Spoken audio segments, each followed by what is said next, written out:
Hey guys, I'm here talking day 5 of the Atlanta Open. It was a big day. The longest match in Atlanta Open history happened today. Really fantastic match. A lot of dynamic athletic rallies between Davidovich, Fokina, and also Jordan Thompson. 3 hours and 3 minutes. It was a lot of fun. The interview for Thompson will be up on the channel as well, so check that out. I really enjoyed that one. Yeah, and I mean some other stuff that happened today as well. Shang got the win as well earlier today. Shang got the win. Bellucci lost to Rinderknech. Tiafoe lost to Nishioka. And yeah, of course, Purcell losing to Shang. Shang playing really, really well in this tournament. Shang hit some absolutely fantastic shots, just incredible shots throughout the match, which were just breathtaking. Some incredible passing shots. One near the end of the match, which was just a blistering forehand sliding shot down the line, which just really reminded me of Rafa. Also, he had this one-handed backhand pass at the start of the match. He got broken at the start of the match, but then he managed to prevail in the tiebreaker. There's a lot of rain throughout the match. There's a rain delay at 4-4 deuce in the second set. Then when they came back, Jerry managed to win every single point for the rest of the match. So really impressive stuff from the young Chinese teenager. I mean, really good stuff. Got to do an interview with him. And Purcell was complaining the whole match, very negative body language. A few bad choices on his part as well, a few bad shot choices, and it just, something mentally, he was not there mentally, and Shang was definitely there mentally. And it's great to see him in the semifinal, Shang. Then talking about some of the others, Nishioka beat Tiafoe. Tiafoe was very lackluster. A lot of errors, just a lot of forehands missed well long when he doesn't need to. Nishioka, very consistent, finding a lot of good angles on the court. Just keeps getting one more ball back in play. He actually went up 6-0 in the first set tiebreaker. Some unforced errors from Tiafoe definitely helped, but Nishioka is so good, and he prevailed at the end of the day. Sad for Tiafoe. He was the last American left in the tournament, but he goes out. And then also, I didn't really get to catch the Mattia Bellucci versus Rinderknech match because it happened so late. I need to get back, but it was Rinderknech getting it done in 3 sets, 6-1 the third. Rinderknech has been playing great. That doesn't surprise me at all, that result, because he's been really, really on it. In this tournament, I believe it was a win over J.J. Wolf, like 6-2, 6-3. So when you can beat a player that good, that comfortably, it's a good sign. So not surprised, but you know, it's a good result for Arthur. And then obviously the match of the day was definitely Jordan Thompson versus Davidovich Fokina.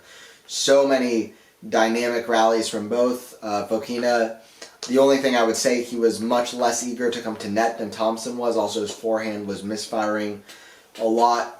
It got better in the second set, but then the third set ran away from him. First set, by the way, I mean, as tight as it gets. Brutal rallies, dynamic rallies, athletic rallies, huge shots back and forth, but also some big rallies, and it was as tight as it gets, just Thompson a little bit more clutch, and it was an hour and 22 minutes. So yeah, long match, long first set. It was truly a battle, and it was also super hot.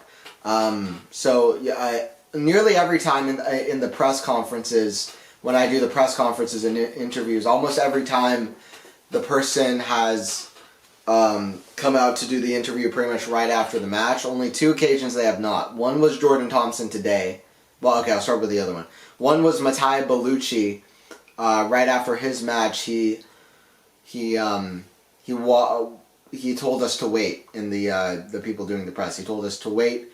For a good reason. He said he was going to talk with his team. He just had the biggest win of his career, but he's talking with his team, probably about what he can do better, which is amazing. It's a sinner-like mentality. Just go right to the team, talk about the match, what you could do better, what you did well, etc., etc. Great.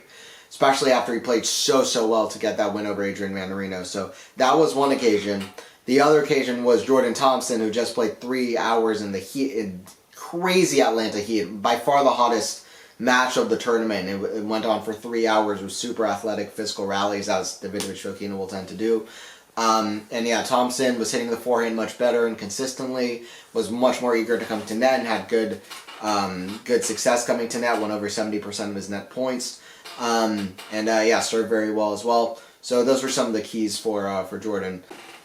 Yeah, it was a great match from Jordan, and well deserved. It beat the old record for the longest Atlanta Open final, which was 2 hours and 53 minutes, 2013 final between Isner and Anderson. And it was really fantastic. I mean, right from the start, I remember thinking, like, this is the best level I've seen from two players in a match. It was an insane match. It was really fantastic.